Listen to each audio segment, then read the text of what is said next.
Heinous crimes, அதாவது கொடூர குற்றங்கள் அப்படின்னு பண்ணப்படுற குற்றங்களை செஞ்சிருந்தாங்கன்னா அவங்களையும் அடல்ட் போலவே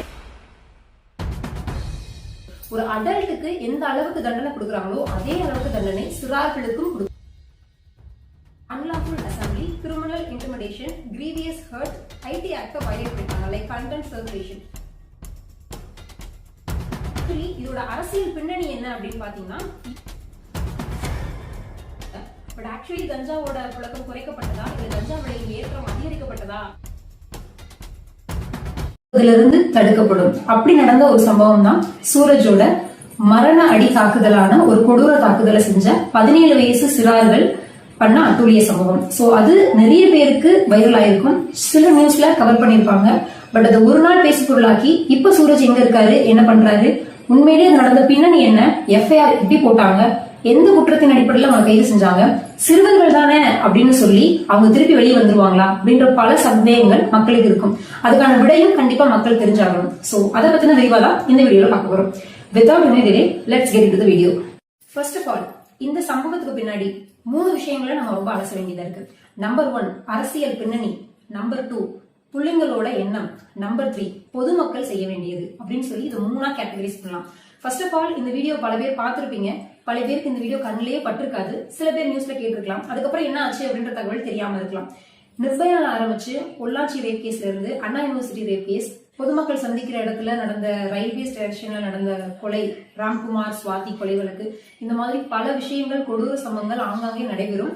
அதோட விளைவுகள் எல்லா வீடியோஸுமே மக்களும் பார்ப்பாங்க. ஆபத்துகள் என்ன நடந்துச்சு, அப்படி குற்றம் என்ன நடந்துச்சுன்றது எல்லா பொதுமக்களுக்கும் தெரியும். பட் அதுக்கான தண்டனைகள் கிடைச்சிச்சா, அவங்களுக்கான நீதி கிடைச்சிச்சா அப்படின்றது பொதுமக்கள் யாருக்குமே சரியான பதில் கிடைக்காது. சோ இதெல்லாம் யாரு மேல தப்பு இருக்கு?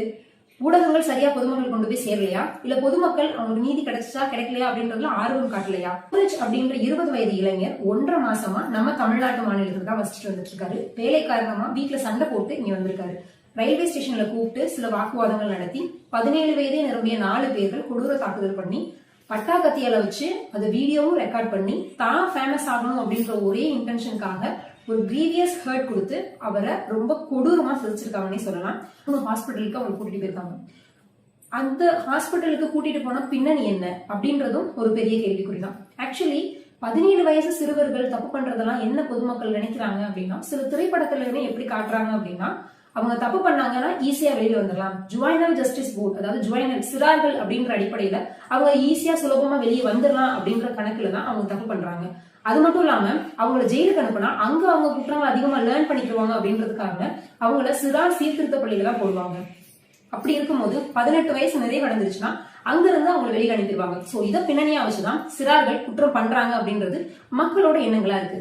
ஆக்சுவலி நிர்பயா கேஸுக்கு அப்புறம் 16 to 18 வயதுக்குட்பட்டவங்க சிறார்களாகவே இருந்தாலும், நிர்பயா கேஸுக்கு அப்புறம் 16 to 18 வயதுக்குட்பட்டவங்க சிறார்களாகவே இருந்தாலும் ஹீனியஸ் கிரைம்ஸ், அதாவது கொடூர குற்றங்கள் அப்படின்னு பண்ணப்படுற குற்றங்களை செஞ்சிருந்தாங்கன்னா அவங்களையும் அடல்ட் போலவே கன்சிடர் பண்ணப்படும். ஒரு அடல்ட்டுக்கு எந்த அளவுக்கு தண்டனை கொடுக்குறாங்களோ அதே அளவுக்கு தண்டனை சிறார்களுக்கும் கொடுப்பாங்க. சோ இதைத்தான் பொதுமக்களாகி நம்மளும் பிள்ளைங்களோட இருக்கிறவங்களும் தெரிஞ்சுக்க வேண்டிய விஷயம்.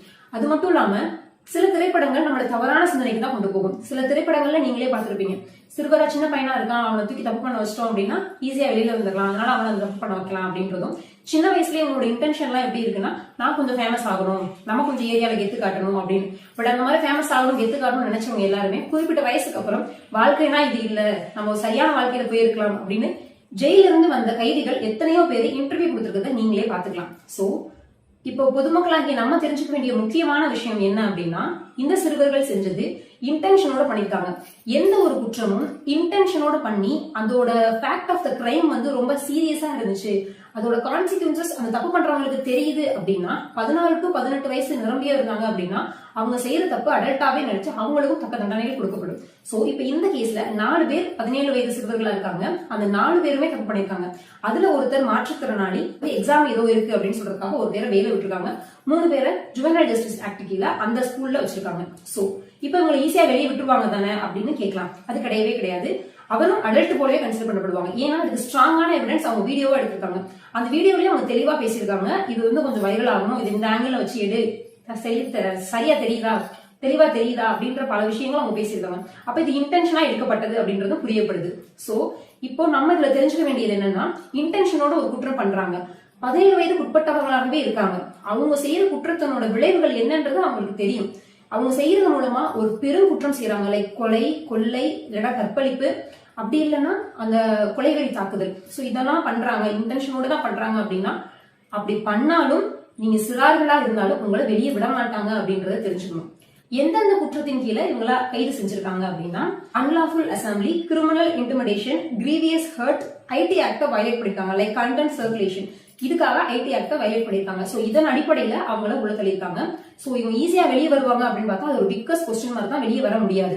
எல்லாருக்கும் ஒரு சந்தேகம் இருக்கும், இப்ப அந்த சூரஜ் எங்க இருக்காரு அப்படின்றதுதான். இதோட அரசியல் பின்னணி என்ன அப்படின்னு பாத்தீங்கன்னா, இந்த வழக்கை பத்தி பத்திரிகையாளர்களை சந்திச்ச போலீஸ் அதிகாரிகள் என்ன சொல்லியிருக்காங்க அப்படின்னா, அவரோட எஃப்ஐஆர்ல என்னென்ன குறிப்பிட்டிருக்காங்க அப்படின்றத மென்ஷன் பண்ணல. Actually right to privacy act கீழ ஒரு எஃப்ஐஆர்ல என்ன நடந்துச்சு அப்படின்றத பத்திரிகையாளர் ஊடகங்கள்ட்ட சொல்ல தேவையில்லை. பட் இது பொதுமக்களிடையே ஒரு விஷயங்கள் நடந்திருக்கு அப்படின்றதுக்காக மக்களுக்கு இது தெரியப்படுத்தப்பட வேண்டும். ஊடகங்களை சந்திக்கிற போலீஸ் அதிகாரி சொல்ல வேண்டிய முக்கியமான தகவல்கள் எதையுமே சொல்லல. லைக் அந்த குற்றம் செஞ்ச 4 பேருடைய பின்னணி என்ன, எதனால பண்ணாங்க, எப்ப நடந்துச்சு, எங்க நடந்துச்சு, ஏன் அவங்களுக்குள்ள தகராறு நடந்துச்சு, என்ன மாதிரியான வார்த்தைகளை யூஸ் பண்ணாங்க, எப்படி அது நடந்துச்சு அப்படின்ற எந்த தகவல்களுமே நமக்கு தெரியல. அன்டில் அன்லெஸ் நம்ம அந்த வீடியோ பார்க்காத வரைக்கும். வீடியோல நம்ம என்ன பார்த்தோமோ அதை மட்டும் தான் போலீஸ் அதிகாரி ஊடகங்களுக்குள்ள சொல்லியிருக்காங்க. அது மட்டும் இல்லாம அவங்களை குற்றவாளின்னு சொல்லாதீங்க, சட்டத்திற்கு முரணான செயல்களை செய்த குழந்தைகள்னு சொல்லுங்க அப்படின்னு அவங்களுக்கு சப்போர்ட் பண்ற விதமும் பேசியிருக்காங்க. ஆக்சுவலி ஒரு எஃப்ஐஆர் பதியப்படுது அப்படின்னா அந்த எஃப்ஐஆர் உள்ளடக்கம் என்னவா இருக்கணும் அப்படின்னா, இப்போ ஃபார் எக்ஸாம்பிள் ஒரு 2 பேர் கிட்ட ரோட்ல ஒரு சண்டை போட்டுட்டு இருக்கோம், நான் தகாத வார்த்தைகளை அவங்க திட்டிருக்கேன், அவங்க தகாத வார்த்தையில என்ன திட்டிருக்காங்க, நான் வந்து பேசினதுல அவங்க ஹர்ட் ஆயிட்டு கோபம் கிளறி அவங்க என்ன அடிச்சிட்டாங்க, சோ இப்படிதான் அடிதடி சண்டையாச்சு அப்படின்றத நான் என்ன தகாத வார்த்தை யூஸ் பண்ணேன் அப்படிங்கிற வேர்ட்ஸை கூட மென்ஷன் பண்ணணும். சோ இப்படிதான் ஒரு எஃப்ஐஆர் இருந்து இருக்கப்படணும். பட் அந்த எஃப்ஐஆர்ல என்ன இருந்துச்சு அப்படின்னு ஊடகங்களுக்கும் சொல்லல, போலீஸ் அதிகாரி தகவல்ல சரியான விளக்கமும் கொடுக்கல. சரி ஓகே, குற்றவாளி செஞ்சதை செய்யல, சூரஜோட டீடைல்ஸ் கொடுத்தாங்களா அப்படின்னா சூரஜோட டீடைல்ஸ் எதுவுமே கொடுக்கல. லைக் அவங்களோட பேரண்ட் என்ன, அவர் இங்க எங்க வேலை பார்க்கறாரு, எதுக்காக வந்தாரு, எத்தனை நாள் இங்க இருக்காரு, என்ன பின்னணி, எதுவுமே கொடுக்கல. இப்ப அவங்க சொல்ற அலட்சிய பதில் என்ன அப்படின்னா, அவரு மொழி தெரியாம இங்க வந்து சிரமப்பட்டவங்க உணர்ந்துட்டு அவர் சொந்த ஊருக்கே போயிட்டாரு அப்படின்றது மட்டும்தான். உண்மையிலேயே சூரஜ் சொந்த ஊருக்கு போனாரா இல்ல யாராவது மிரட்டப்பட்டாங்களா அப்படின்றதும் ஒரு பெரிய கேள்விக்குறியாதான் இருக்கு. நியூ இயர் வந்தனால பொதுமக்கள்லாம் இந்த விஷயத்த மறந்துடுவாங்க, இது பெருசாக்கப்படாது அப்படின்னு சொல்லி நினைச்சிட்டு இருக்கலாம். பட் ஹிந்தி நியூஸ்ல இருந்து உலக செய்தி வரைக்கும் எல்லா இடத்துலயுமே இந்த வீடியோ வைரல் ஆயிடுச்சு. அது மட்டும் இல்லாம அந்த கொடும் குற்றம் செஞ்ச அந்த 4 பேரோட எண்ணங்களும் நிறைவேறிடுச்சு. லைக் அவங்களோட இன்டென்ஷன் என்ன அப்படின்னா, தான் ஊருக்குள்ள ஃபேமஸ் ஆகணும் அப்படின்னும் பொதுமக்கள் தன்னை பார்த்து பயப்படணும் அப்படின்ற ஒரே காரணத்துக்காக அவங்க இந்த செயலை செஞ்சிருக்காங்க. அவங்க செஞ்ச செயலும் வெற்றிகரமா நடந்துருச்சு. லைக் அந்த வீடியோவும் வைரல் ஆயிருக்கு, எல்லாரும் பார்த்திருக்காங்க. பட் அவங்களுக்கான தண்டனை கிடைக்குமா அப்படின்றதையும் அவங்க தெரிஞ்சுக்கணும். நீங்க ஒரு வீடியோ எடுத்து போஸ்ட் பண்றீங்க, உங்களை பார்த்து 4 பேர் பயப்படணும் அப்படின்னு நீங்க பண்ற ஒரு செயலுமே வீடியோ அந்த அளவுக்கு ஃபேமஸ் ஆகுதோ அப்படியோ லாவும் அந்த அளவுக்கு உங்களுக்கு ஃபேமஸ் ஆகும். உங்களுக்கு against a law ignorance is not acceptance at all. So 18 வயது உங்களுக்கு கிடைக்கணும் அப்படின்றது உங்களுக்கு கொடுக்கப்படுற ஓட்டு உரிமையும் உங்களுக்கான சட்ட உரிமைகளுமே தான் தவிர நீங்க தண்டனையில இருந்து தப்பிக்கிறதுக்காக கிடையாது.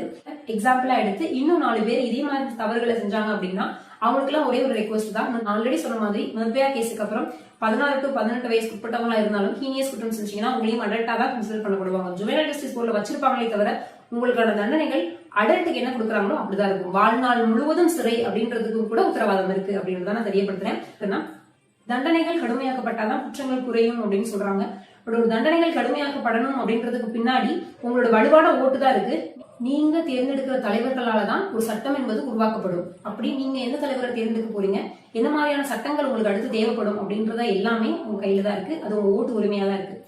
சோ இந்த சூரஜ்க்கு நம்ம சைட்ல இருந்து சொல்றது வெறும் சாரி மட்டும்தான். இதுல இன்னொன்னு முக்கியமா பேசப்படுற விஷயம் கஞ்சா புழக்கம். சோ ஹெல்த் மினிஸ்டர் சொன்ன மாதிரி 0% கஞ்சா நம்ம தமிழ்நாட்டுல இருக்குன்னு சொல்றாங்க. பட் ஆக்சுவலி கஞ்சாவோட புழக்கம் குறைக்கப்பட்டதா இல்ல கஞ்சா விலையின் ஏற்றம் அதிகரிக்கப்பட்டதா அப்படின்றதுதான் இங்க ஒரு பெரிய பேசுபொருள். ஏன்னா கஞ்சா வந்து இப்போ ஸ்கூல் பசங்களுக்கு கூட கிடைக்குது அப்படின்ற அளவுக்கு தான் இருக்கு. ஏன்னா அந்த 17 வயசு சிறுவர்களுமே ஸ்கூல் படிக்கிற ரேஞ்சில தான் இருக்காங்க. அவங்க கஞ்சா பழக்கத்துக்கு அடிமையா இருக்காங்க, அதனாலதான் அந்த குற்றங்கள் செஞ்சிருப்பாங்கன்றது அந்த வீடியோ பாக்குறவங்களுக்கும் பொதுவாவே தெரியுது. இதை வந்து ஒரு எஃப்ஐஆர் போடும்போது அவங்க ஒரு மெடிக்கல் டெஸ்ட் எடுக்கும் போதே நம்மளுக்கு தெரிஞ்சிருவாங்க எந்த அளவுக்கு ட்ரக் யூஸ் பண்ணிருக்காங்க. பட் அதை பத்தின தகவல்களும் போலீசாரால் நம்மள்ட்ட ஊடகங்கள்ட்ட தெரியப்படுத்தப்படவில்லை. சோ இங்க என்ன தெரியுது அப்படின்னா, கஞ்சா புழக்கம் என்றது முற்றிலும் ஒழிக்கப்படவில்லையே தவிர கஞ்சாவின் விலையேற்றம் அதிகரிக்கப்பட்டுள்ளது அப்படின்றதுதான் இங்க பச்சையாவே தெரியுது.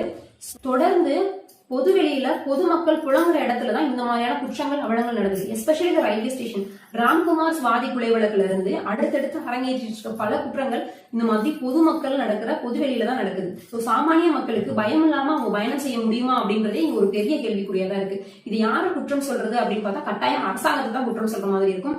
அந்த அரசாங்கம் என்ன நடவடிக்கை எடுத்தாங்க, இல்ல இந்த வழக்குக்கு என்ன நடவடிக்கை எடுக்க போறாங்க அப்படின்றதும் இங்க ஒரு பெரிய கேள்விக்குரியதா இருக்கு. அதிகரிக்கப்பட்டால் தான் குற்றங்கள் குறைக்கப்படும். இத வழக்கறிஞராகிய நானும் ஒப்புக்கொள்கிறேன். சோ இவங்களோட வழக்கு இந்த விதத்துல போகும். என்ன மாதிரியான விசாரணைகள் மேற்கொள்ளப்படும், தேர்தல் சமயங்கள்ல இது பயனளிக்குமா அப்படின்ற பல விஷயங்களை தொடர்ந்து நம்ம சேனல்ல பார்க்கலாம். Until then, bye from Parimala YouTube channel. Thank you for watching.